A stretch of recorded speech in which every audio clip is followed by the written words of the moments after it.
Mga bro, kahit fiesta vibes ang usapan, di pinalampas ng Philippine Navy ang pagkakataon para magsilbi sa bayan at simbahan.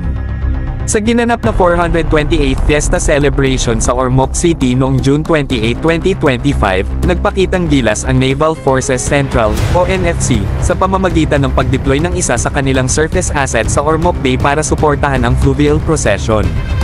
Hindi lang ito simpleng pagbibiyahe sa dagat, mga bro, ito ay pagpupugay sa tradisyon, pananampalataya, at community engagement.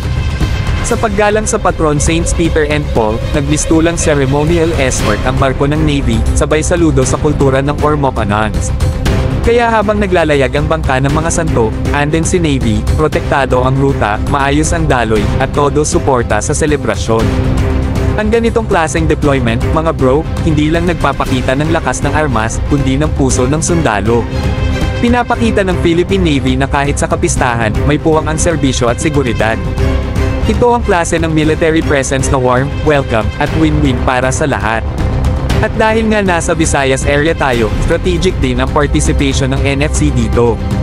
Hindi lang ito ceremonial, may training value rin sa coordination, logistics, at maritime movement. Ika nga nila, practice while serving the people, and they nailed it.